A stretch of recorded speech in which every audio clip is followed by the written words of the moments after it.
মুহাম্মদুর রাসূলুল্লাহ সাল্লাল্লাহু আলাইহি ওয়াসাল্লামের কাছে আল্লাহ 30 পারা কোরআন এবং লক্ষ লক্ষ হাদিস কেন নাযিল করলেন? দুই কাজের জন্য। মনে রাখা দরকার, সারা দুনিয়ার সমস্ত মুসলমানদের জীবন মুহাম্মদুর রাসূলুল্লাহর কাছে আল্লাহ কোরআন কেন পাঠালেন? মুহাম্মদুর রাসূলুল্লাহর কাছে আল্লাহ হাদিস কেন পাঠালেন? মুহাম্মদুর রাসূলুল্লাহর কাছে ইসলামী শিক্ষার মূল উৎস দুই জিনিস কেন পাঠালেন? দুই কারণে। কত কারণে? দুই কারণে। এক নম্বর কারণ, 6 হাতিয়ারের দ্বারা যে তুমি দুনিয়ার বিদ্যা শিখবে, এই দুনিয়ার বিদ্যা বাস্তবায়ন করার পদ্ধতি আছে দুইটা, একটা হালাল, একটা হারাম। দুনিয়ার বিদ্যা বাস্তবায়ন করার পদ্ধতি আছে কটা? দুইটা। এক পদ্ধতি হালাল আর এক পদ্ধতি হারাম। দুনিয়ার বিদ্যা কোন পদ্ধতিতে বাস্তবায়ন করলে হালাল হয়, কোন পদ্ধতিতে বাস্তবায়ন করলে হারাম হয়, তা সারা দুনিয়ার সমস্ত বিজ্ঞানী, মহাবিজ্ঞানী, পণ্ডিত, দার্শনিকদের সম্মিলিত চেষ্টার দ্বারাও জানার কোনো ক্ষমতা নাই। একমাত্র ইলমে ওহির দ্বারা আল্লাহ জানিয়ে দিয়েছেন, দুনিয়ার বিদ্যাকে যদি এইভাবে কাজে লাগাও তাহলে হালাল হবে, আর দুনিয়ার বিদ্যাকে যদি ওইভাবে কাজে লাগাও তাহলে হারাম হবে।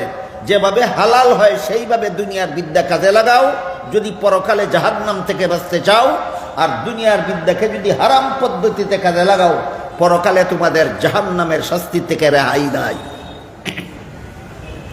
বুঝে থাকলে বলেন, দুনিয়ার বিদ্যা কাজে লাগাবার পদ্ধতি কটা? একটা হালাল, একটা হারাম। কোনটা হালাল কোনটা হারাম এটা 6 হাতিয়ারের দ্বারা জানার উপায় নাই। এটা ওই 7 নম্বর হাতিয়ারের দ্বারা আল্লাহ জানাই দিয়েছেন দুনিয়ার কোন বিদ্যা কিভাবে কাজে লাগাইলে হালাল হবে আর কিভাবে কাজে লাগাইলে হারাম হবে। যেমন দুনিয়াতে জীবনযাপন করার জন্য উপার্জনের দরকার, রুজি রোজগারের দরকার। রুজি রোজগারের বিভিন্ন পদ্ধতি আছে, এর মধ্যে একটা পদ্ধতি হলো ব্যবসা। ব্যবসার মাধ্যমে মুনাফা অর্জন হয়। আর একটা পদ্ধতি হলো সুদের কারবার। সুদের কারবারের দ্বারাও মুনাফা পাওয়া যায়। ব্যবসার দ্বারাও মুনাফা হাসিল করা যায়, সুদের কারবারের দ্বারাও মুনাফা হাসিল করা যায়। এই দুটো পদ্ধতি আমরা 6 হাতিয়ার ব্যবহার করে জানতে পারি, কিন্তু কোনটা হালাল কোনটা হারাম মাথা ঘামাইয়া সারা জীবনেও জানার উপায় নাই। তাই আল্লাহ পাক রব্বুল আলামিন ওহীর মাধ্যমে জানিয়ে দিয়েছেন, আহাল্লাল্লাহুল বাইআ ওয়া হাররামার রিবা। ব্যবসার মুনাফা হালাল, সুদের মুনাফা হারাম। আমার কথাগুলি বুঝে থাকলে আপনারা বলেন, ব্যবসার মুনাফা হালাল, সুদের মুনাফা হারাম, যে কোন বিজ্ঞানীর গবেষণার ফসল? একমাত্র ওহীর মাধ্যমে আল্লাহ আমাদেরকে জানিয়ে দিয়েছেন ব্যবসার মুনাফা হালাল, সুদের মুনাফা হারাম। কেন ওহী নাযিল করলেন? তুমি যেন হালাল উপায়ে উপার্জন করো, পরকালে জাহান্নাম থেকে বাঁচতে পারো। তুমি যেন হারাম উপায়ে উপার্জন করে পরকালে জাহান্নামের পথে পরিচালিত না হও। এই 7 নম্বর হাতিয়ার পাঠাইয়া থাকেন আল্লাহ দুই কারণে। এর মধ্যে এক কারণ, তোমার দুনিয়া কোন পদ্ধতিতে দুনিয়ার বিদ্যা ব্যবহার করলে হালাল হবে, তুমি জাহান্নাম থেকে বাঁচতে পারবে। কোন পদ্ধতিতে দুনিয়ার বিদ্যা কাজে লাগাইলে হারাম হবে, তোমার জাহান্নামে যেতে হবে। এটা তোমাকে জানাইয়া দেওয়ার জন্য, চিনাইয়া দেওয়ার জন্য আল্লাহ 7 নম্বর হাতিয়ার ওহী নবী রাসূলের মাধ্যমে দুনিয়াতে পাঠাইছেন মানুষের কাছে। দ্বিতীয় যে কারণে আল্লাহ নবী রাসূলগণের কাছে ওহী পাঠাইছেন, কুরআন হাদিস নাজিল করেছেন আমাদের নবীর কাছে। দ্বিতীয় কারণ হইল, দুনিয়ার জীবনে কোন কাজ করলে তুমি জান্নাতের অধিকারী হতে পারো। এটা সারা দুনিয়ার সমস্ত বিজ্ঞানী, পণ্ডিত, দার্শনিক সম্মিলিতভাবে মাথা ঘামাইয়াও বলতে পারবে না তুমি দুনিয়াতে কোন কাজ করলে আখিরাতে জান্নাতে যাবে। তুমি দুনিয়াতে কোন কাজ করলে আখিরাতে জান্নাতে যাবে। সারা দুনিয়ার সমস্ত বিজ্ঞানী, সমস্ত পণ্ডিত, সমস্ত দার্শনিক সম্মিলিতভাবে মাথা ঘামাইলেও বলতে পারবে না। এই জন্য আল্লাহ কোরআন হাদিসের মাধ্যমে বান্দাদেরকে জানিয়ে দিয়েছেন, দুনিয়ার জীবনে এই কাজগুলি করো, এর দ্বারা তোমরা পরকালে জান্নাতে যাবে। কথা বুঝে থাকলে বলেন, 7 নম্বর হাতিয়ার যে আল্লাহ বিদ্যা শিক্ষার হাতিয়ার পাঠাইলেন ওহী, এটা দুনিয়ার বিদ্যা শিক্ষার না আখিরাতের বিদ্যা শিক্ষার? এই ওহী কত কারণে পাঠাইছেন? দুই কারণে। এক নম্বর, দুনিয়ার বিদ্যা কিভাবে কাজে লাগাইলে হালাল হয় আর কিভাবে কাজে লাগাইলে হারাম হয় এটা জানাইয়া দেওয়ার জন্য। 2 নম্বর, দুনিয়ার জীবনে কোন কাজ করলে আখিরাতে জান্নাত পাওয়া যাবে ওইটা চিনাইয়া দেওয়ার জন্য। যেমন হাদিস শরীফে রাসূল করিম সাল্লাল্লাহু আলাইহি ওয়াসাল্লাম বলেন, as-salatu miftahul জান্নাহ আও কামা ক্বালা আলাইহিস সালাতু ওয়াসসালাম। দুনিয়ার জীবনে যারা ঠিকমতো নামাজ পড়বে আখিরাতে তাদের এই নামাজটাই জান্নাতের চাবি হবে। দুনিয়ার জীবনের নামাজ আখিরাতের জান্নাতের চাবি। দুনিয়ার জীবনের নামাজ আখিরাতের জান্নাতের চাবি। এই কথাটা আমরা কি 6 হাতিয়ারের দ্বারা জানতে পারলাম না 7 নম্বরটার দ্বারা? 7 নম্বরটার নাম ওহী। কার আল্লাহ ডাইরেক্ট পাঠাইছেন আমাদের কাছে না নবীর মাধ্যমে? নবীর মাধ্যমে। আরেক হাদিসে রাসূল করিম সাল্লাল্লাহু আলাইহি ওয়াসাল্লাম বলেন, আস-সাওমু জুন্নাতুল লিন-নাস। রমজান মাসের রোজা হলো জাহান্নাম থেকে বাঁচার হাতিয়ার। রমজান মাসের রোজা জাহান্নাম থেকে বাঁচার হাতিয়ার। এই হাতিয়ারটা আমরা চিনলাম 6 হাতিয়ার ব্যবহার করে না 7 নম্বরটার দ্বারা? আমার কথা বুঝে থাকলে বলেন তো, 7 নম্বর হাতিয়ার কি আল্লাহ ডাইরেক্ট আমাদেরকে দান করেছেন না নবীগণের মাধ্যমে? কেন দান করছেন? 2 কারণে। কেন দান করছেন? 2 কারণে। 1 নম্বর কারণ, দুনিয়ার কোন কাজ হালাল কোন কাজ হারাম এটা তোমরা 6 হাতিয়ার ব্যবহার করে জানতে পারবে না। যে ওহী তোমাকে চিহ্নিত করে দেবে দুনিয়ার কোন কাজ হালাল আর কোন কাজ হারাম। আর 2 নম্বর কারণ, দুনিয়াতে কোন কাজ করলে তোমরা আখিরাতে জাহান্নাম থেকে বাঁচতে পারবে, দুনিয়াতে কোন কাজ করলে তোমরা আখিরাতে জান্নাত লাভ করতে পারবে, ওইগুলি তোমাদেরকে চিনাইয়া দেওয়ার জন্য আল্লাহ 7 নম্বর হাতিয়ার পাঠিয়েছেন নবী রাসূলগণের মাধ্যমে। এই হাতিয়ারটার নাম হইল ওহী। এই হাতিয়ারটার নাম হইল ওহী। সুতরাং ওহীর বিদ্যার নাম হইল ইসলামী শিক্ষা। আর 6 হাতিয়ার ব্যবহার করে যেসব বিদ্যা অর্জন করা হয় এগুলির নাম জাগতিক শিক্ষা। 2 শিক্ষার ডেফিনেশন ক্লিয়ারলি বুঝে আসলো। 6 হাতিয়ার ব্যবহার করে যত বিদ্যা হাসিল করা যায় এগুলির নাম কি শিক্ষা? জাগতিক শিক্ষা। আরো সোজা নাম বলা যায় দুনিয়ার বিদ্যা। আরো সহজে বলা যায় দুনিয়ার বিদ্যা। দুনিয়ার বিদ্যা বেদরকারি বলেই আল্লাহ 6টা হাতিয়ার দিয়েছেন জন্মগতভাবে শিখার জন্য। মনে করেন আপনারা দুনিয়ার বিদ্যার কোনো দরকার নাই, এই জন্য হাতিয়ার 6টা দিয়েছেন না? দরকারি। দুনিয়ার বিদ্যা দরকারি বলেই প্রত্যেকটা মানুষের সাথে জন্মগতভাবে তার শরীরে হাতিয়ারগুলি ফিট করে দিয়েছেন। এইগুলি ব্যবহার করে তুমি দুনিয়ার বিদ্যা জেনে নাও।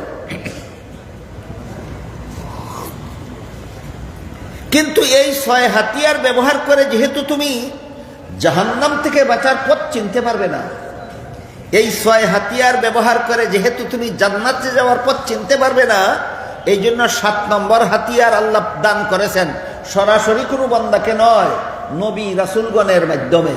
7 নম্বর হাতিয়ারটা দিয়েছেন দুনিয়ার কোন কাজ হালাল কোন কাজ হারাম এটা তোমাকে চিনাইয়া দেওয়ার জন্য। আর 2 নম্বরে দুনিয়ার কোন আমলের দ্বারা আখিরাতে জাহান্নাম থেকে বাঁচা যাবে, কোন আমলের দ্বারা আখিরাতে জান্নাতে যাওয়া যাবে ওই রাস্তা চিনাইয়া দেওয়ার জন্য আল্লাহ 7 নম্বর হাতিয়ার ওহী দান করেছেন দুনিয়ার মানুষকে। 7 নম্বর হাতিয়ারের দ্বারা যে শিক্ষা অর্জন করা যায় এটার নাম ইসলামী শিক্ষা।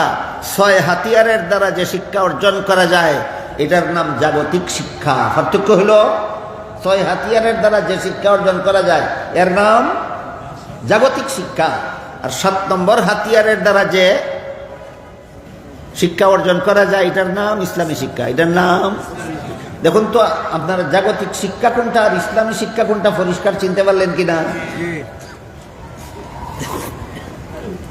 জাগতিক শিক্ষা বেদরকারি হওয়ার কারণে আল্লাহ অর্জন করার 6 হাতিয়ার দিয়েছেন না অনেক দরকারি হওয়ার কারণে? অনেক দরকারি হওয়ার কারণে। জাগতিক শিক্ষাটা কতটুকু দরকারি এটা অনেক সময় ইসলামী শিক্ষার দ্বারা পরিষ্কারভাবে বুঝে আসে। জাগতিক শিক্ষার উপকারিতা অনেক সময় ইসলামী শিক্ষার দ্বারা বুঝে আসে। এর একটা সহজ উদাহরণ দিয়ে আপনাদের হাদিস শরীফে রাসূল করিম এটা ওই ইলমে ওহীর শিক্ষা, ইসলামী শিক্ষার একটা অংশ। হাদিস শরীফে রাসূল করিম সাল্লাল্লাহু আলাইহি ওয়াসাল্লাম বলেন, তোমরা যখন কোনো পাত্র থেকে কোনো পানীয় পান করবে, এইভাবে কইলে আবার ওগুলো বুঝে না। আমি আগে কইছি যে বেশি শুদ্ধ বাংলা কইলে যদি কেউ বুঝে না, তাই আমারও তো ভাষার পণ্ডিতির দরকার নাই, যেভাবে কইলে ওগুলো বুঝে আমি এইভাবেই কইয়া যাই। আপনি গ্লাস লইয়া যদি চা পান করেন, গ্লাসে নিয়ে যদি পানি পান করেন, গ্লাসে নিয়ে যদি শরবত পান করেন, গ্লাসে নিয়ে যদি দুধ পান করেন, তাহলে পান করার পাত্রটা হইল গ্লাস বা কাপ, আর পান করার জিনিসটা হইল চা, শরবত, পানি, দুধ, এগুলি। এই অবস্থায় গ্লাসের মধ্যে কোনো পানীয় জিনিস নিয়ে পান করার সময় আল্লাহ রসুল বলেন এক নিঃশ্বাসে পান করবে না, 3 নিঃশ্বাসে পান করবে।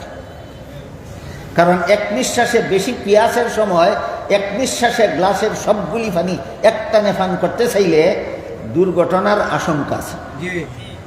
এই দুর্ঘটনার হাত থেকে উম্মতকে বাঁচাবার জন্য আল্লাহ রসুল দয়া কইরা বলছেন, রহম কইরা বলছেন, উম্মতকে শান্তির পথ নির্দেশনা দিয়ে বলছেন এক নিঃশ্বাসে পান করবে না, 3 নিঃশ্বাসে পান করবে। তাইলে একবার পান করলাম, শ্বাস ফেললাম, আবার পান করলাম, শ্বাস ফেললাম, আবার পান করলাম, শ্বাস ফেললাম। 3 নিঃশ্বাসে পান করতে 3টা নিঃশ্বাস ছাড়তে হয় কিনা?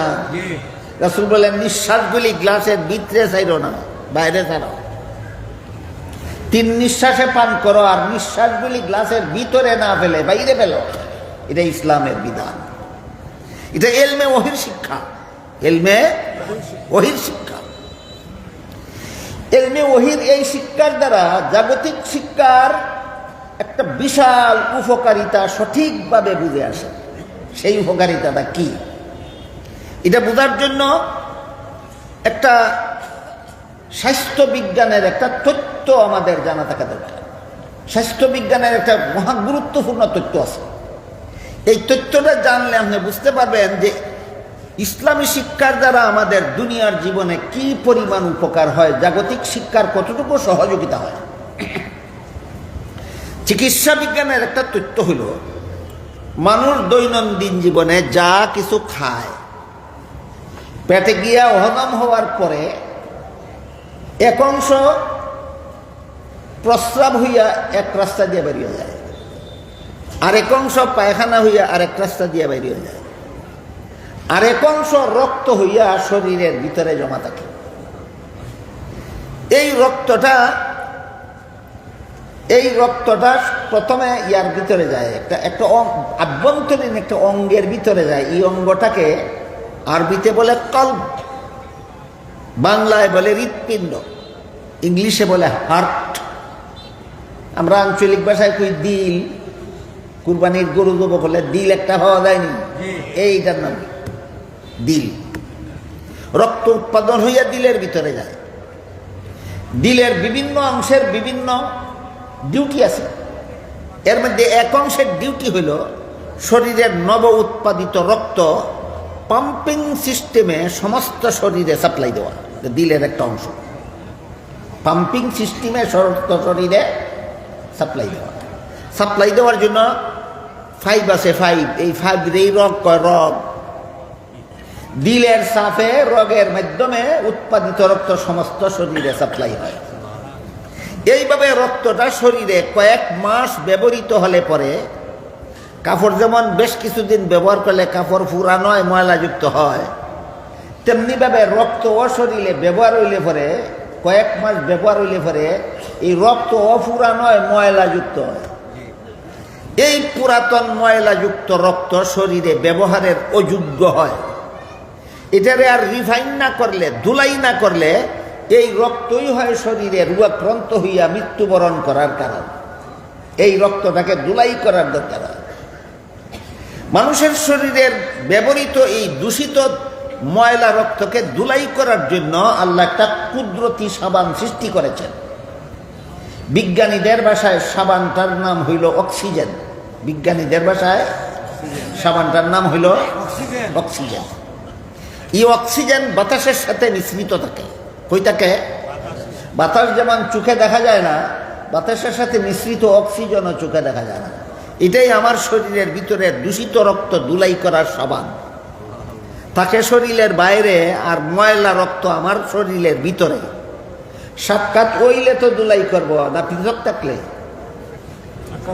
সাক্ষাৎ হইলে। এখন সাক্ষাৎটা কেমনে হইব? যার লাগে আল্লাহর একটা ব্যবস্থা করছে। এই দূষিত রক্ত ধুলাই করার সাবান অক্সিজেন শরীরের বাইরের থেকে শরীরের ভিতরে ঢুকবে, দূষিত রক্তের সাক্ষাৎ পাবে, ধুলাই করে রিফাইন করে দেবে।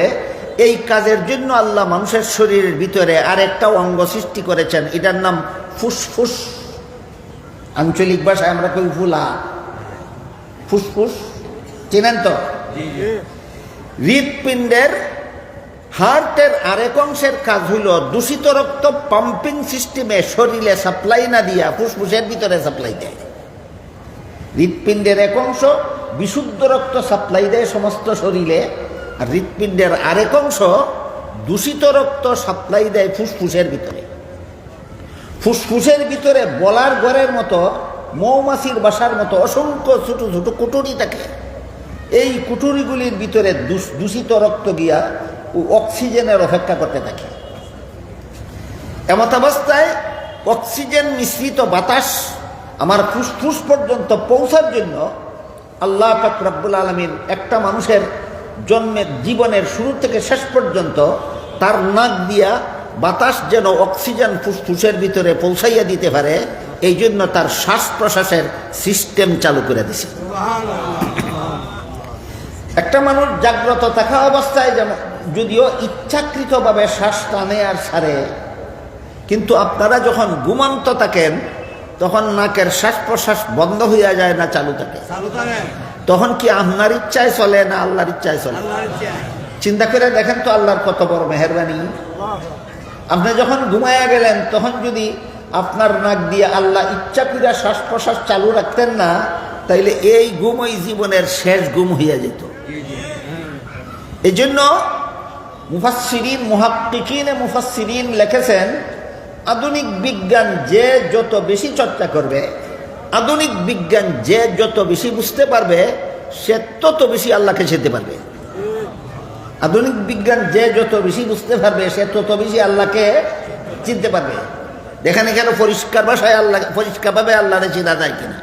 আমি যখন ঘুমন্ত থাকি 6 ঘন্টা ঘুমাই, 4 ঘন্টা ঘুমাই, 8 ঘন্টা ঘুমাই, এই দীর্ঘ 4 ঘন্টার থেকে 8 ঘন্টা পর্যন্ত আমার নাক দিয়া শ্বাস প্রশ্বাস চালু থাকে একমাত্র আল্লাহর ইচ্ছায়, আমার ইচ্ছায় নয়।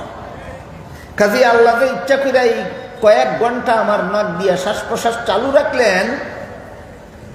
এই একটা কাজের শুকরিয়া আদায় করার জন্য যে জন্ম থেকে মৃত্যু পর্যন্ত আল্লাহর দরবারে সেজদায় পড়ে থাকা যায়, তবুও তার মূল্য পরিশোধ হবে না। কি বলেন? এই জন্য মুফাসসিরিন কেরাম লিখেছেন, আধুনিক বিজ্ঞান সঠিকভাবে যে বুঝতে পারে, এ খুব সহজেই আল্লাহরে চিনতে পারে। তাই আল্লাহর কোনো ওলি বলেন,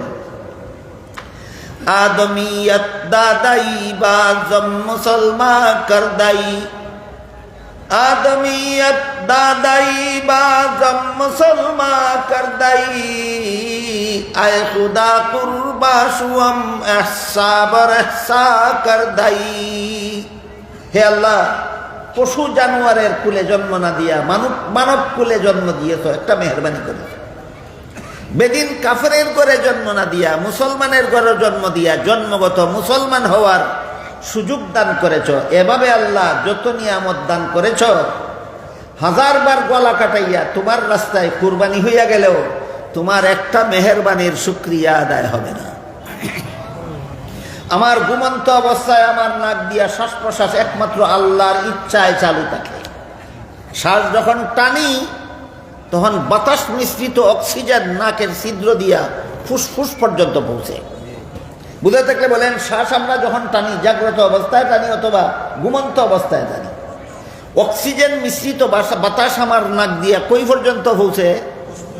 ওইখানে তো দূষিত রক্ত আগেই সাবানের অপেক্ষায় অপেক্ষমান ছিল, মনে আসেনি? ফুসফুসের ভিতরে তো দূষিত রক্ত আগেই অক্সিজেন নামের সাবানের অপেক্ষায় অপেক্ষমান ছিল। ওই সাবান ময়লাযুক্ত রক্তের কাছে গিয়ে পৌঁছল। যেমনভাবে বালতির মধ্যে সাবানের পানি নিয়ে ওই পানির মধ্যে ময়লা কাপড়কে চুবাইলে এই পানির চুবানি খাইয়া কাপড়ের ময়লা পরিষ্কার হইয়া সাবানের পানি ময়লাযুক্ত হইয়া যায়, ঠিক তেমনিভাবে ফুসফুসের ভিতরে অক্সিজেনের সাথে দূষিত রক্ত চুবানি খাইয়া দূষিত রক্ত পিওর হইয়া যায়, আর অক্সিজেনটা ময়লাযুক্ত হইয়া যায়। তখন আর এটা অক্সিজেন থাকে না, এটা একটা ময়লায় পরিণত হয়। বিজ্ঞানীদের ভাষায় ময়লাটারে কার্বন ডাই অক্সাইড বলা হয়।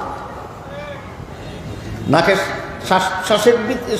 শ্বাসের সাথে ফুসফুসের ভিতরে ঢুকে অক্সিজেন, আর বাইরে কার্বন ডাই অক্সাইড হইয়া, অক্সিজেন হইয়া ঢুকে কার্বন ডাই অক্সাইড হইয়া বাইর হয়, অক্সিজেন হইয়া ঢুকে কার্বন ডাই অক্সাইড হইয়া বাইর হয়। আপনার 6 ঘন্টা ঘুমের মধ্যে কত লক্ষ বার গমছেন কেউ কোনোদিন? কি হইয়া ঢুকে? অক্সিজেন হইয়া ঢুকে। কি হইয়া বাইর হয়? এই কার্বন ডাই অক্সাইডটা কি সাবান না ময়লা? ময়লা। এটা হইল আধুনিক শিক্ষা, জাগতিক বিদ্যার কথা। এটা হইল দুনিয়ার বিদ্যার কথা।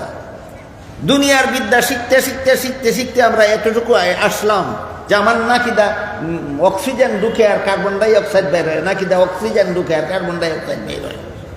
নাকিদা যে ময়লাটা বাইর হয়, এটা যদি আমার কোনো খাদ্যের সাথে মিশে আবার ফেটো যায়, এটা যদি আমার কোনো পানীয় দুধের সাথে মিশে, পানীয় পানির সাথে মিশে যদি ফেটো যায়, তাহলে এই দূষিত কার্বন ডাই অক্সাইড নামের দূষিত ময়লা আমাকে মারাত্মকভাবে রোগে আক্রান্ত করতে পারে।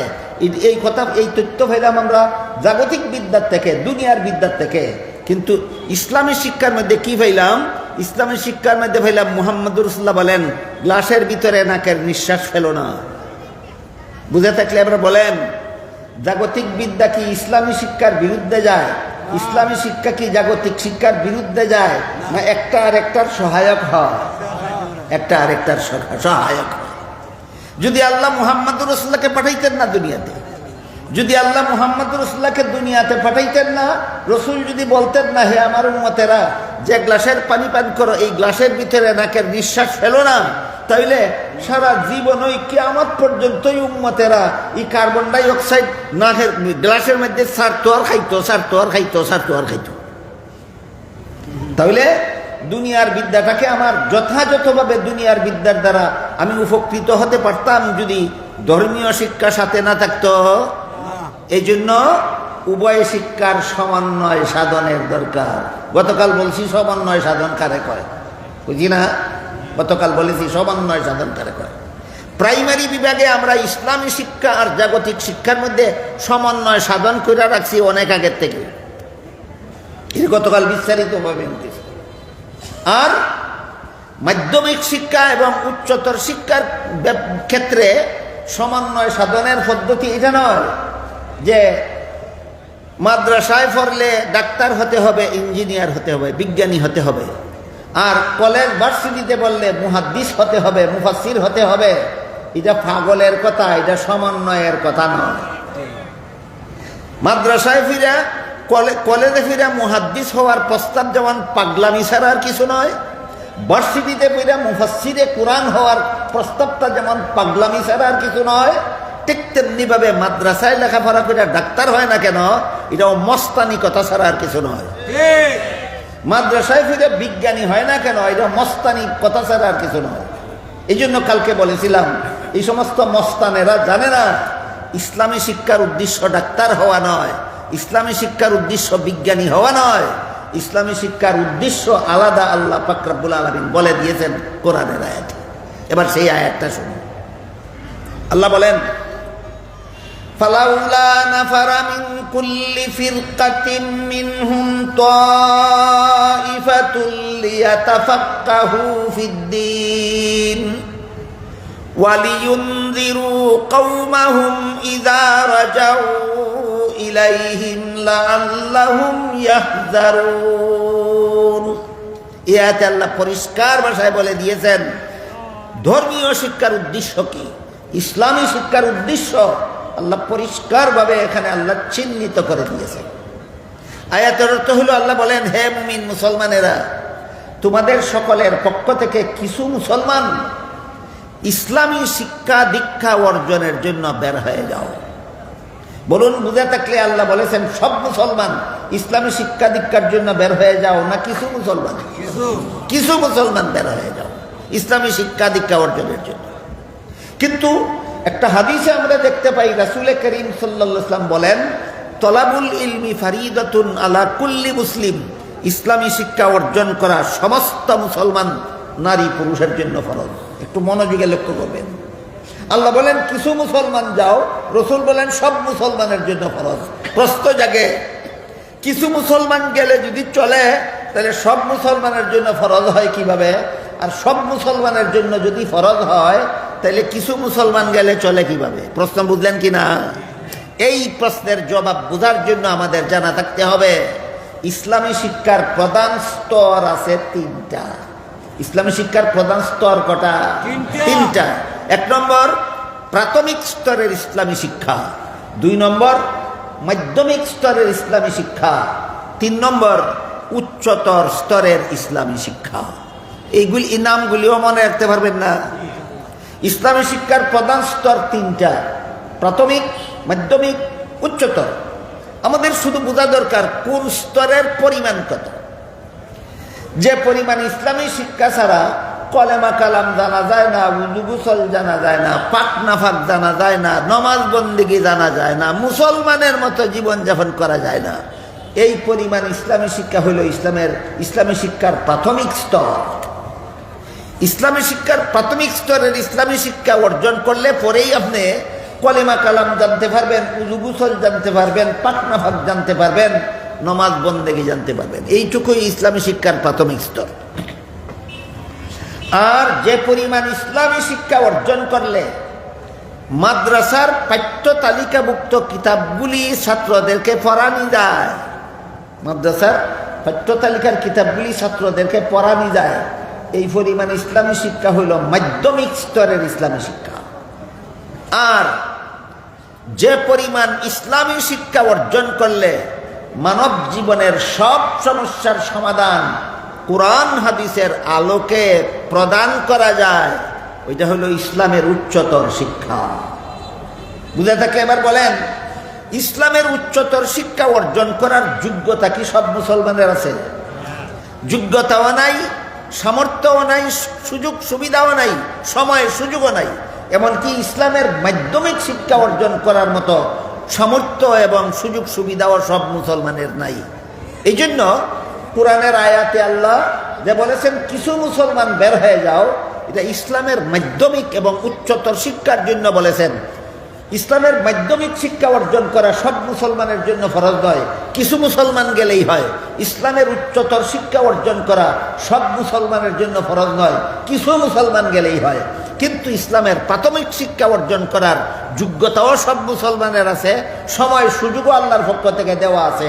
এই জন্য হাদিস শরীফে আল্লাহ রাসূল ইসলামের প্রাথমিক শিক্ষার ব্যাপারে বলেছেন সমস্ত মুসলমানদের জন্য ফরজ। এবার বলুন, হাদিস শরীফে যে রাসূল বলেছেন ইসলামী শিক্ষা অর্জন করা সব মুসলমানের জন্য ফরজ, এটা উচ্চতর শিক্ষা না মাধ্যমিক শিক্ষা না প্রাথমিক শিক্ষা? প্রাথমিক শিক্ষা। আর কোরআনে যে আল্লাহ বলেছেন কিছু মুসলমান যাও, এটা হলো মাধ্যমিক শিক্ষা এবং উচ্চতর শিক্ষার কথা। কাজেই কোরআনের কথায় আর হাদিসের কথায়, আল্লাহর কথায় আর রাসূলের কথায় কোনো বিরোধ নাই। কথাটা ক্লিয়ার হইল? এরপরে আল্লাহ বলেন, ফালাউলা নাফারা মিন কুল্লি ফিরকাতিন মিনহুম তাইফাতুল লিয়াতাফাক্কাহু ফিদ্দীন। কিছু মুসলমান ইসলামের মাধ্যমিক এবং উচ্চ স্তরের শিক্ষা দীক্ষা গ্রহণের জন্য বের হয়ে যাও। এখানে আরেকটা আলোচনা আছে বিরাট মহামূল্যবান, সেটা হইল আল্লাহ লিয়াতাআল্লামু ফিদ্দীন বলেননি, লিয়াতাফাক্কাহু ফিদ্দীন বলেছেন। পার্থক্য কি? পার্থক্য হইল একটা হইল ইসলামী শিক্ষা আর একটা হইল ইসলামী দীক্ষা। একটা হইল শিক্ষা, একটা হইল দীক্ষা। একটা হইল জানা আর একটা হইল মানা। জানার নাম শিক্ষা, মানার নাম দীক্ষা। জানার নাম শিক্ষা, মানার নাম দীক্ষা। উদাহরণ দিলে বুঝবেন। একজনে জানে উযুর 4 ফরজ, মুখ ধোয়া, হাত ধোয়া, মাথা মাসে করা, ফাউ ধোয়া জানে, কিন্তু কোনোদিন নামাজও পড়ে না, উযুও করে না। জানে না না মানে না? জানে মানে না। তার শিক্ষা আছে, দীক্ষা নাই। বলেন কি আছে কি নাই? শিক্ষা আছে, দীক্ষা নাই। এমন শিক্ষা ব্যর্থ শিক্ষা। যে শিক্ষার সাথে দীক্ষা থাকে না সেই শিক্ষা সার্থক শিক্ষা না, ব্যর্থ শিক্ষা। আরেকজনে জানে নামাজের 13 ফরজ, কোনদিন নামাজ পড়ে না। কি আছে কি নাই? শিক্ষা আছে, দীক্ষা নাই, তার শিক্ষা সার্থক না, ব্যর্থ। তাই আল্লাহ বলেন সাবধান মুসলমানেরা, ব্যর্থ শিক্ষায় শিক্ষিত হইও না, সার্থক শিক্ষায় শিক্ষিত হও। এই কথাটা বোঝাবার জন্য লিয়াতা আল্লামু না বলে লিয়াতা ফাক্কাহু বলেছে। কিছু মুসলমান বের হয়ে যাও ইসলামের উচ্চ শিক্ষা, মাধ্যমিক শিক্ষার সাথে সাথে দীক্ষা অর্জনের জন্য। এই কথাটা আজকাল অনেক শিক্ষা প্রতিষ্ঠানের প্রতিষ্ঠাতাও বুঝে না, কমিটিও বুঝে না, পরিচালকেও বুঝে না, জিন চালকেও বুঝে না। আর কেমনে কইলে বাসা ভাই না, আমি খুঁজা পরিচালকেও বুঝে না, জিন চালকেও বুঝে না। যে প্রতিষ্ঠানের পরিচালক সঠিকভাবে প্রতিষ্ঠান পরিচালনা করে তারে আমি কই পরিচালক, আর যে প্রতিষ্ঠানের পরিচালক প্রতিষ্ঠান নিয়ে তামসা করে এরে আমি কই জিন চালক। কি চালক? জিন চালক।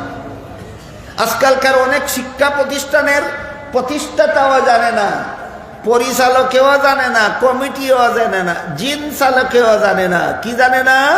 যে শিক্ষা, দীক্ষা ছাড়া শিক্ষা হইল ব্যর্থ শিক্ষা। দীক্ষা ছাড়া শিক্ষা হইল কেমন শিক্ষা? ব্যর্থ শিক্ষা। জানে না, জানে না। যে এই জন্যই শিক্ষা প্রতিষ্ঠানের গেটে লিখা রাখে come for education, go for help. কেউ ইংলিশে লেখে, কেউ বাংলায় লেখে। শিক্ষার জন্য প্রবেশ করো, সেবার জন্য বের হও। শিক্ষার জন্য প্রবেশ করো, সেবার জন্য বের হও। এটার সাথে দীক্ষা লেখছে না শিক্ষা লেখছে? দীক্ষা লেখে। আমি তো শুনতো কোনো প্রতিষ্ঠানের গেইট দীক্ষার জন্য প্রবেশ করো লেখা পাইছি না, যা পাই শুধু শিক্ষার জন্য পাই।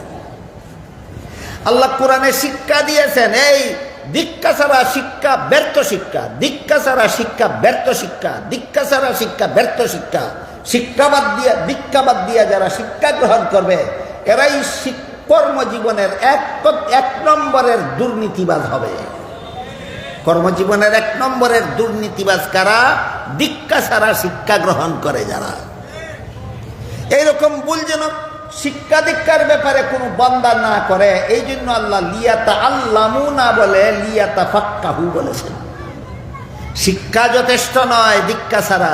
তাই আল্লাহ কিছু মুসলমানকে শুধু ইসলামী শিক্ষা অর্জনের জন্য বের হয়ে বলেছেন না, শিক্ষার সাথে দীক্ষা অর্জনের জন্য। শিক্ষার সাথে দীক্ষা অর্জনের জন্য। এই কথাটা যারা জানে না অথবা মানে না, দীক্ষা নাই শুধু শিক্ষা গ্রহণ করে, এরাই চাকুরি জীবনের দুর্নীতিবাজ। চাকুরি জীবনের গতকাল বুঝলাম নি টিটির কথা। অশিক্ষিত হওয়ার কারণে সরকারে টিটির চাকরি দিছে না, শিক্ষিত? আমারে কি কয়, বাড়া লাগতো না, উচিত বাড়াও লাগতো না, জরিমানাও লাগতো না, টিকিট ছাড়া যা মনে চাই দিয়া দে। নীতি না দুর্নীতি? দুর্নীতি। অশিক্ষিত না শিক্ষিত? শিক্ষিতটা দুর্নীতিবাদ হইল কেন? এর শিক্ষার সাথে দীক্ষা নাই। বলুন কিসের সাথে কি নাই? শিক্ষার সাথে দীক্ষা নাই। গতকাল আমি আরো বলেছি, হাফিজ জুজুর রহমতুল্লাহ যখন প্রেসিডেন্ট নির্বাচনে দাঁড়াইছিলেন, আমি গেছিলাম ভোট দিতাম, গিয়া দেখি সুরের দলে আমার ভোটটা দাঁড়াইছে। যে অশিক্ষিত আছিল সুর না শিক্ষিত সুর? শিক্ষিত সুর। আরে অশিক্ষিত সুরে তো গৃহস্থের গরু চুরি করে, শিক্ষিত সুরে দেশের কোটি কোটি টাকার সম্পদ চুরি করে। বলেন অশিক্ষিত সুর জঘন্য সুর না শিক্ষিত সুর জঘন্যতম চোর? এই শিক্ষিত সুরেরা শিক্ষিত হইয়া চুর হইল কেন? কারণ গেইটে লেখা ছিল come for education, come for education, go for help. শিক্ষার জন্য প্রবেশ করো, দীক্ষার জন্য নয়। এরাই কর্মজীবনে সেবার নামে সেবন করে। যারা দীক্ষা ছাড়া শিক্ষা গ্রহণ করে, ছাত্র জীবনে যারা শিক্ষা ছাড়া দীক্ষা ছাড়া শিক্ষা গ্রহণ করে, এরাই কর্মজীবনে সেবার নামে সেবন করে। এই ধরনের চুরি যেন শিক্ষিতরা না শিখে, এই জন্য আল্লাহ লিয়াতা আল্লামু না বলে লিয়াতা ফাক্কাহু বলেছেন। শুধু শিক্ষার জন্য যায় না মুসলমানের দল, শিক্ষার সাথে দীক্ষা গ্রহণের জন্য যাও। এরপরে আল্লাহ বলেন ওয়ালিয়ুনযিরু কওমাহুম ইযা রাজাউ ইলাইহিম লাআল্লাহুম ইয়াহযারুন। শিক্ষা দীক্ষা, ইসলামী শিক্ষা দীক্ষা অর্জন করার কাজ সমাপ্ত হলে পরে তোমাদের কর্মজীবনের দায়িত্ব, এটাই মাদ্রাসা শিক্ষার উদ্দেশ্য, এটাই ইসলামী শিক্ষার উদ্দেশ্য, এটাই যারা ইসলামী শিক্ষা দীক্ষা গ্রহণ করলো উদ্দেশ্য কি আল্লাহ সুস্পষ্টভাবে বলে দিয়েছেন, ওয়ালিয়ুনযিরু কওমাহুম, গোটা জাতিকে জাহান্নামের ব্যাপারে সতর্ক করো, জাতিকে জাহান্নাম থেকে বাঁচার পথ দেখাও, এটাই ইসলামী শিক্ষার উদ্দেশ্য। জাতিকে জাহান্নাম থেকে বাঁচার পথ দেখাও, এটা ইসলামী শিক্ষার উদ্দেশ্য। যারা বলে মাদ্রাসায় ফিরিয়া ডাক্তার হয় না কেন, যারা বলে মাদ্রাসায় ফিরিয়া ইঞ্জিনিয়ার হয় না কেন, যারা বলে মাদ্রাসায় ফিরিয়া বিজ্ঞানী হয় না কেন, তুমি গুড়ার ডিম জানো, এইগুলি মাদ্রাসা পড়ার উদ্দেশ্য না।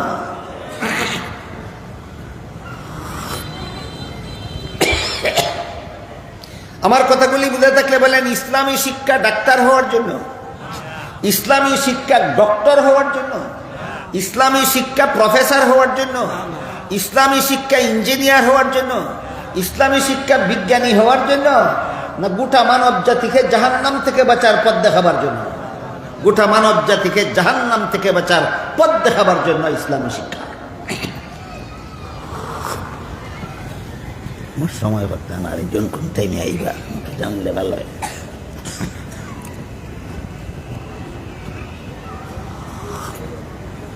এই ইসলামী শিক্ষা প্রধানত তিন প্রকার। ইসলামী শিক্ষা প্রধানত তিন প্রকার। এক প্রকার ইসলামী শিক্ষার নাম ইলমে আকাইদ,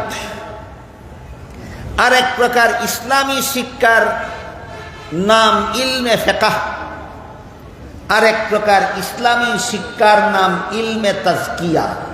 নামগুলি মনে রাখতে পারেন, চাকলে না রাখলেও কোনো অসুবিধা নেই, কিন্তু আলেমগণের মনে থাকা দরকার, ছাত্র মাদ্রাসার ছাত্রদের জন্য মনে রাখার চেষ্টা করা দরকার।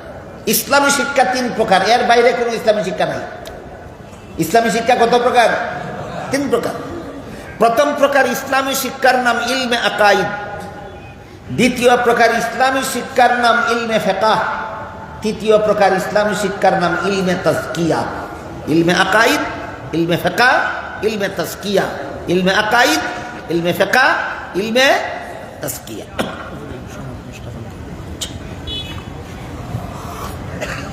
এবার আমরা একটা একটা করে বোঝার চেষ্টা করি ইলমে আকাইদ কাকে বলে, ইলমে ফিকহ কাকে বলে, ইলমে তাজকিয়া কাকে বলে। একটু কঠিন হবে, কিন্তু আমার বিবেচনায় মনে হয় যে পরিমাণ কঠিন তার চেয়েও বেশি পরিমাণ জরুরি সব মুসলমানের জানা। যেই মাছ মজা বেশি, এই মাছও কাটা বেশি, ঠিক আছে নি? কানলা মাছ মজাও বেশি, কাটাও বেশি। ইলিশ মাছ মজাও বেশি, কাটাও বেশি। এটা একটা স্বাভাবিক নিয়ম। যেই জিনিস দরকারি বেশি, যেই আলোচনার দরকারি বেশি, এই আলোচনা একটু কঠিন বেশি। কাজেই যেহেতু বেশি দরকারি, এই জন্য আমি আপনাদের সামনে তুলে ধরার চেষ্টা করতেছি, কিন্তু যেহেতু কঠিন এই জন্য আপনারা একটু মনোযোগে শোনার বোঝার চেষ্টা করবেন। ইসলামের এই তিন প্রকার শিক্ষার সাথে সাথে দীক্ষা দিয়েছেন রাসূল উম্মতকে দীর্ঘ 23 বছর। রাসূল করিম সাল্লাল্লাহু আলাইহি ওয়াসাল্লাম 40 বছর বয়স থেকে 63 বছর বয়স পর্যন্ত দীর্ঘ 23 বছরে আল্লাহ রসুল এই তিন প্রকার শিক্ষা দীক্ষা উম্মতকে প্রদান করেছেন। 23 বছরে রসুল উম্মতকে কত প্রকারের শিক্ষা দীক্ষা দান করেছেন? 3 প্রকারের শিক্ষার সাথে সাথে দীক্ষা দান করেছেন। ইলমে আকাইদ শিক্ষা দিয়েছেন, সাথে সাথে দীক্ষা দান করেছেন। ইলমে ফিকহ শিক্ষা দিয়েছেন, সাথে সাথে দীক্ষা দান করেছেন। ইলমে তাজকিয়া শিক্ষা দিয়েছেন, সাথে সাথে দীক্ষা দান করেছেন। বলে দিয়েছেন এর বাইরে তোমাদের কোনো দিন নাই, এর বাইরে তোমাদের আর কোনো ইসলামী শিক্ষা নাই। এই জন্য আমাদের সকলের মনে রাখা দরকার, ইসলামী শিক্ষা 3 প্রকার। প্রথম প্রকার ইসলামী শিক্ষার নাম ইলমে আকাইদ, দ্বিতীয় প্রকার ইসলামী শিক্ষার নাম ইলমে ফিকহ, তৃতীয় প্রকার ইসলামী শিক্ষার নাম ইলমে তাজকিয়া, এটা ইলমে তাসাউফ হয়। বিষয়টা সুন্দরভাবে বর্ণিত হয়েছে একটা প্রসিদ্ধ হাদিসে, যেই হাদিসটাকে মুহাদ্দিসিনে কেরামের পরিভাষায় হাদিসে জিবরিল বলা হয়। জিবরিল ফিরিস্তা একবার একজন অচেনা মানুষের আকৃতি ধারণ করে রাসূলের কাছে এসেছিলেন, কতগুলি প্রশ্ন করেছিলেন, রাসূল জবাব দিয়েছিলেন। তারপরে জিবরিল চলে যাওয়ার পর রাসূল উপস্থিত সাহাবাদের জিজ্ঞাসা করেছিলেন, কোন লোকটা এসে আমার সাথে প্রশ্নোত্তর করে চলে গেল, তোমরা কি চিনতে পেরেছো? সাহাবাগণ বলেন আমরা চিনতে পারিনি। রাসূল বলেন হাযা জিবরিল আতাকুম ইউআল্লিমুকুম দীনাকুম, ইনি জিবরিল ফিরিস্তা এসেছিলেন প্রশ্নোত্তরের মাধ্যমে তোমাদেরকে তোমাদের দ্বীন শিক্ষা দেওয়ার জন্য। এই জন্য ইসলামী শিক্ষাকে দ্বীনি শিক্ষাও বলা হয়, এই জন্য ইসলামী শিক্ষাকে দ্বীনি শিক্ষাও বলা হয়। প্রথম প্রশ্ন করেছিলেন জিবরিল রাসূলকে, মাল ঈমান, ঈমান কাকে বলে? জবাবে রাসূল বলে দিয়েছেন 6টা কথা বিশ্বাস করার নাম ঈমান। আল্লাহ বিশ্বাস, ফিরিস্তা বিশ্বাস, আসমানি কিতাব তথা কুরআন বিশ্বাস, নবী রাসূল বিশ্বাস, তাকদীর বিশ্বাস, আখিরাতের চিরস্থায়ী জীবন বিশ্বাস। আল্লাহ বিশ্বাস, ফিরিস্তা বিশ্বাস, কুরআন বিশ্বাস, নবী রাসূল বিশ্বাস, তাকদীর বিশ্বাস, আখিরাত বিশ্বাস। কটা হইল? এই প্রশ্নের জবাবে আল্লাহ রাসূল ঈমানের 6টা মূল কথা বলে দিয়েছেন। কুরআন হাদিসে এই 6টা মূল কথার সাথে আরো অনেকগুলি আনুষঙ্গিক কথা আছে। সবগুলি আনুষঙ্গিক কথাকে সবিস্তারে দলিল প্রমাণ সহ উম্মতের মহামনীষীগণ একটা শাস্ত্রে বিন্যস্ত করেছেন, একটি ফন্নে মুদব্বন করেছেন। ওই শাস্ত্রটাকে পরিভাষাগতভাবে ইলমে আকাইদ বলা হয়। সারমর্ম হল জিবরিলের প্রথম প্রশ্নের জবাবে রাসূল তার উম্মতকে ইলমে আকাইদ শিক্ষা দিয়েছেন। এখন ইলমে আকাইদের সংক্ষিপ্ত সংজ্ঞা কি? মাদ্রাসার ছাত্রদেরকে যেভাবে কইলে বুঝে আপনারা এইভাবে কইলে বুঝবেন। এই জন্য আমি আপনারা সকলে বুঝার মতো করে বলি ইলমে আকাইদের পরিচয় কি, কোন ইলমকে ইলমে আকাইদ বলে, যা জিবরিলের প্রথম প্রশ্নের জবাবে রাসূল তার উম্মতকে শিক্ষা দিলেন। আল্লাহর যে সমস্ত বিধান শরীরের অঙ্গ প্রত্যঙ্গ দ্বারা পালন করার কিছু নাই, শুধু অন্তরে বিশ্বাস করতে হয়, এই বিধানগুলি জানার নাম ইলমে আকাইদ। যেমন আল্লাহ আছেন, অন্তরে শুধু বিশ্বাস করতে হয়। আল্লাহ একজন, অন্তরে বিশ্বাস করতে হয়। আল্লাহ লা শরীক, অন্তরে বিশ্বাস করতে হয়। আদম আলাইহিস সালাম প্রথম নবী, অন্তরে বিশ্বাস করতে হয়। মুহাম্মদুর রাসূলুল্লাহ শেষ নবী, অন্তরে বিশ্বাস করতে হয়। সমস্ত নবী রাসূলগণ আজীবন বেগুনাহ, অন্তরে বিশ্বাস করতে হয়। অঙ্গ প্রত্যঙ্গের দ্বারা পালন করার কিছু নাই, এমন বিধান জানার নাম ইলমে আকাইদ। কঠিন নয় বুঝতে, বুঝেন কিনা? আল্লাহর যেসব বিধান শুধু অন্তরে বিশ্বাস করতে হয়, শরীরের অঙ্গ প্রত্যঙ্গের দ্বারা পালন করার কিছু নাই, এসব বিধান জানার নাম ইলমে আকাইদ। জিবরিলের প্রথম প্রশ্নের জবাবে রাসূল তার উম্মতকে ইলমে আকাইদ শিক্ষা দিয়েছেন।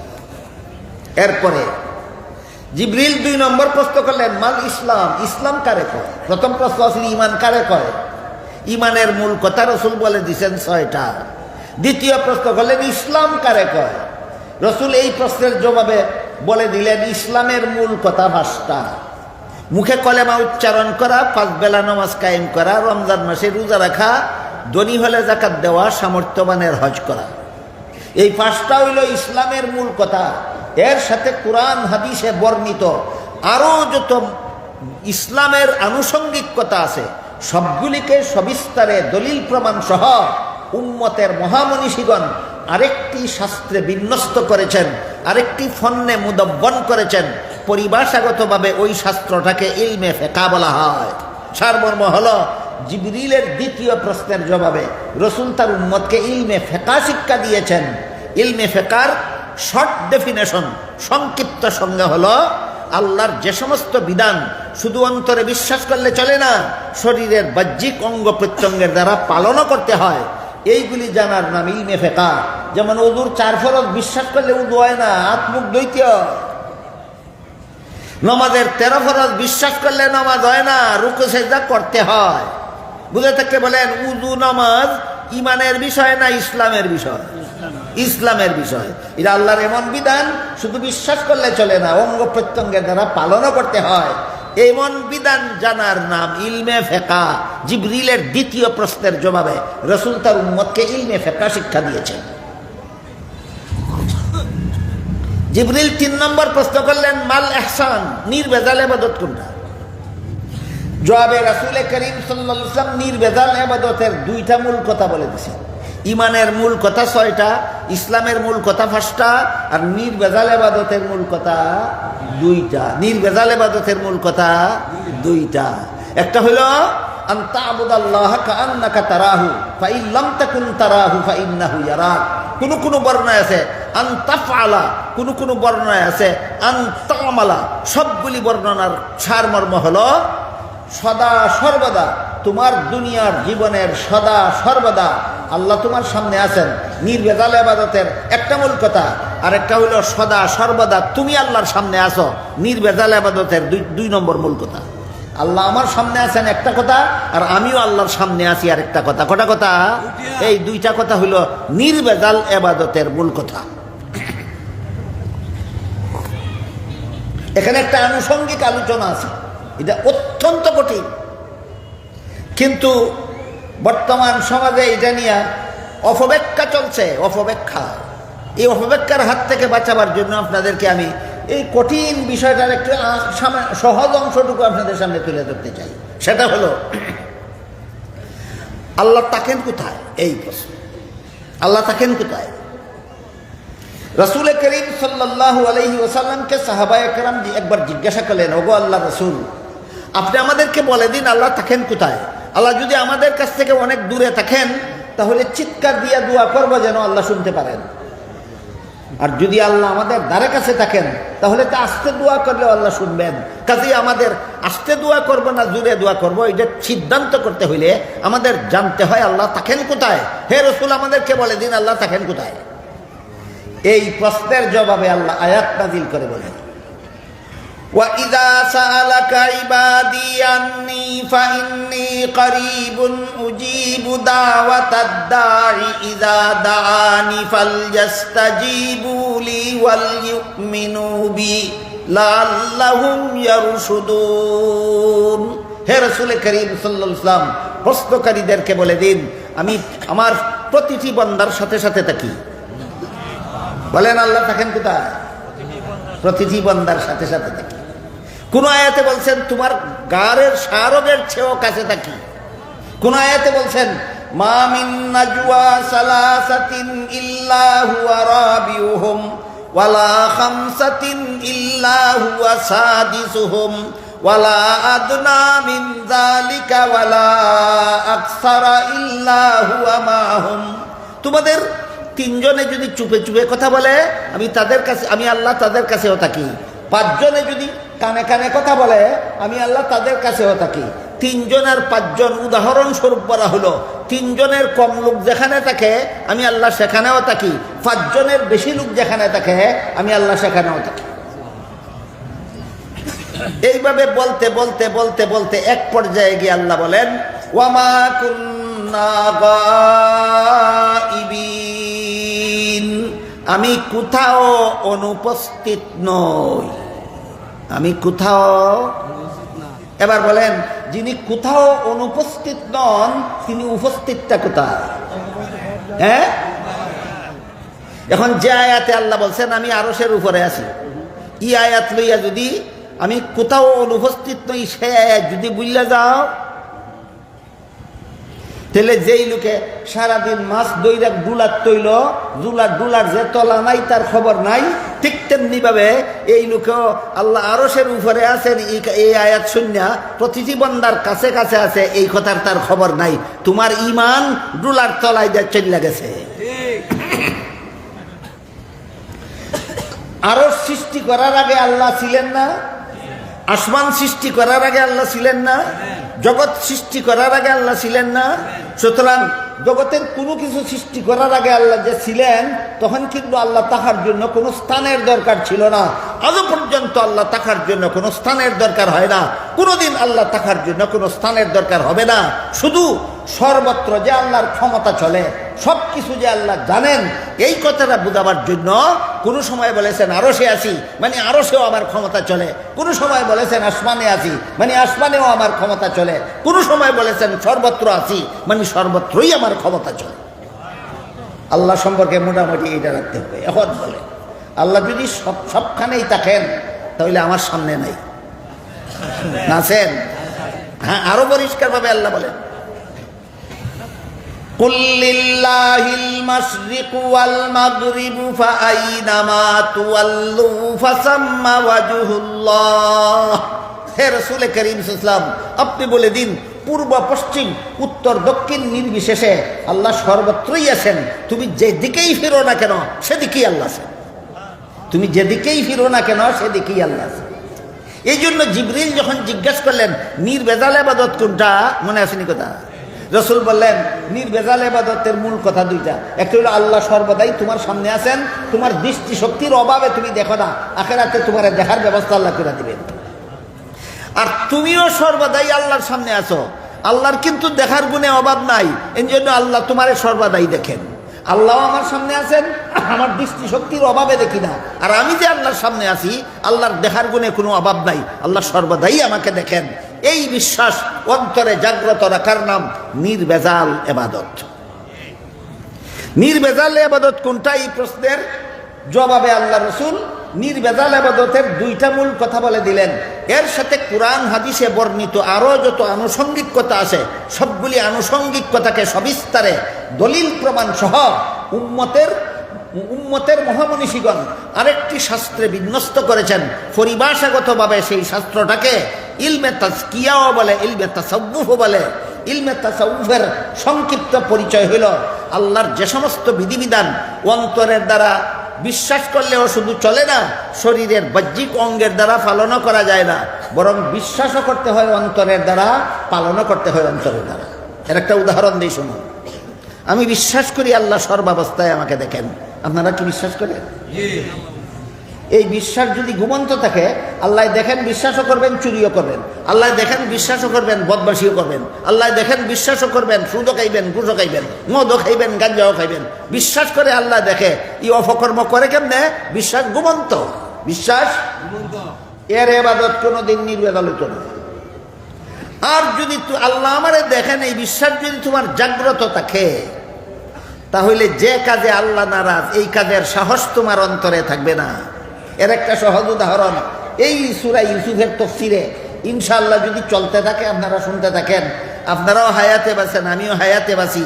ঘটনা আসতেছে, ইউসুফ আলাইহিস সালামের সাথে জিনা করার জন্য একবার জুলাইখা খাস কামরায় নিয়ে গেছিল, রাজকীয়ভাবে সুসজ্জিত। যেই কামরার ভিতরে ইউসুফ জুলাইখা দুইজন ছাড়া দুনিয়ার কোনো মানুষ ছিল না। ইউসুফ সেখানে ঢুকে দেখলেন কামরার একপাশে কোনো একটা কিছু পর্দা দিয়ে ঢাক্কা রাখছে।